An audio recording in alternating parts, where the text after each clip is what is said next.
నమస్తే, welcome to my channel Nagendra Vepuri. My dear friends, మనం ఈ ఛానల్లో వ్యక్తిత్వ వికాసం గురించి, విజయం సాధించాలంటే అవసరమైన లక్షణాల గురించి, విజేతలైన వివిధ వ్యక్తుల గురించి తెలుసుకుంటూ ఉన్నాం. అందులో భాగంగా వ్యక్తిత్వ వికాసానికి అత్యంత ఉపయుక్తమైన భగవద్గీత గురించి మనం తెలుసుకుంటూ ఉన్నాం. ఇంతకుముందు వీడియోల్లో 11 అధ్యాయాల వరకు తెలుసుకోవడం జరిగింది. ఈరోజు ఈ వీడియోలో 12వ అధ్యాయం గురించి చెప్పబోతున్నాను. ఆత్మస్వరూపులైన ప్రియ భగవద్బంధులందరికీ సాదర నమస్కారములు. ఓ దివ్యమైన ప్రేరణ కలిగి నేను ఈ భగవద్గీత జ్ఞాన యజ్ఞాన్ని తలపెట్టాను.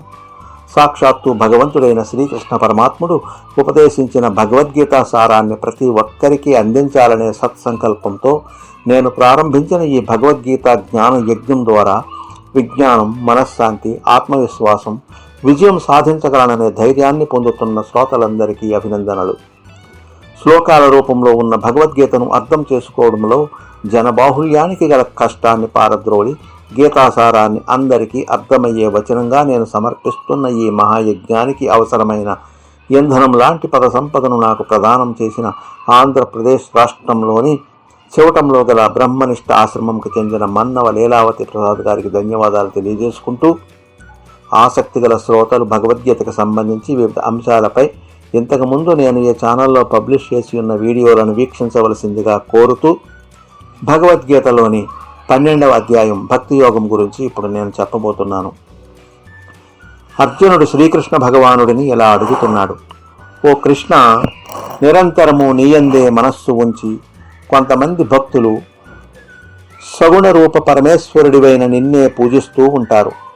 మరికొందరు నాశరహితము, అవ్యక్తమైన పరబ్రహ్మమును ధ్యానిస్తూ ఉంటారు. ఈ ఇద్దరిలో ఉత్తమ యోగి ఎవరు? ఈ ప్రశ్నకు శ్రీ భగవానుడు ఇలా చెప్పుచున్నాడు: ఓ అర్జున, మనస్సును నాయందే నిలిపి నిరంతరము దైవ చింతనాపరులై మిక్కిలి శ్రద్ధతో విగ్రహ రూపంలో నన్ను పూజించేవారు ఉత్తమ యోగులని నా అభిప్రాయం. కానీ ఇంద్రియములను వశపరుచుకుని వారు, సకల భూతముల యొక్క హితమునే కోరువారు, సమస్త ప్రాణులను సమభావముతో చూసేవారిని యోగులు అంటారు. మనోబుద్ధులకు అతీతుడను, సర్వత్రా వ్యాపించిన వాడను, నిత్యుడను, నిశ్చలుడను, నిరాకారుడను, నాశరహితుడను అయిన నా కొరకు నిరంతరము ధ్యానము చేయువారు కూడా నన్నే పొందుదురు. అవ్యక్తము అంటే కనిపించని రూపమును ఉపాసించాలనే ఆసక్తి గలవారికి కష్టం ఎక్కువగా ఉంటుంది. దేహాభిమానం కలవారికి అవ్యక్త పరబ్రహ్మ ప్రాప్తి కష్టసాధ్యమే. కర్మలన్నిటినీ నాయందే అర్పించి నన్నే పరమగమ్యంగా భావించి అనన్య భక్తి యోగముతో ఎవరు పూజిస్తారో వారిని నేను శీఘ్రముగానే మృత్యురూప సంసార సాగరము నుండి ఉద్ధరించెదను. నాయందే మనస్సును నిలుపము, నాయందే బుద్ధిని లగ్నము చేయము. అప్పుడు నీవు నాలోనే ఉంటావు. ఇందులో ఏ మాత్రము సందేహము లేదు. మనస్సును నా యందు స్థిరముగా ఉంచి సామర్థ్యము లేకపోతే అభ్యాస యోగంతో నన్ను పొందేందుకు ప్రయత్నించు.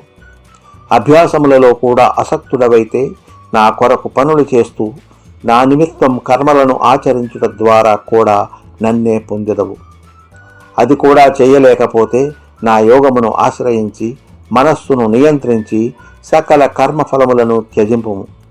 అభ్యాసము కంటే జ్ఞానము శ్రేయస్కరము, జ్ఞానము కంటే ధ్యానము విశిష్టము, ధ్యానము కంటే కర్మఫల త్యాగము శ్రేష్టము.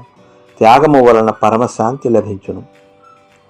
ఏ ప్రాణి యందు ద్వేషభావము లేనివాడు, మిత్రభావము, దయ కలవాడు, మమకారము, అహంకారములు లేనివాడు, సుఖ దుఃఖాలలో సమభావంతో ఉండేవాడు, ఓర్పు కలవాడు, నిత్య సంతోషి, యోగయుక్తుడు, మనోనిగ్రహం కలవాడు, దృఢమైన నిర్ణయం కలవాడు, నాయందే మనస్సును బుద్ధిని అర్పణ చేసిన నా భక్తుడు నాకు ప్రియుడు.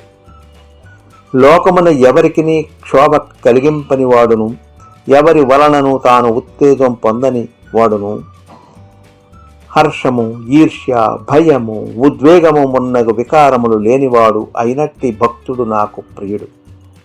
కోరికలు లేనివాడు, శరీరము, మనస్సు సూచిగా ఉన్నవాడు, కార్యసమర్థుడు, పక్షపాతరహితుడు, ఎట్టి దుఃఖములకును చలింపనివాడు, సమస్త కర్మలను పరిత్యజించినవాడు అగు భక్తుడు నాకు ప్రియుడు.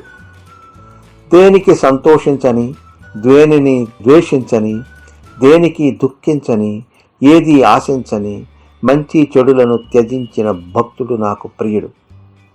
నిందాస్తుతి, శత్రువులు మిత్రులు, మానము అవమానము, శీతలము ఉష్ణము, సుఖము దుఃఖములు మొదలగు ద్వంద్వములను సమానముగా స్వీకరించువాడు, ఆసక్తి రహితుడు, మరణశీలుడు, లభించిన దానితో తృప్తి చెందేవాడు, స్థిర నివాసముల యందు ఆసక్తి లేనివాడు, నిశ్చల హృదయము కలవాడు నాకు ఇష్టుడు.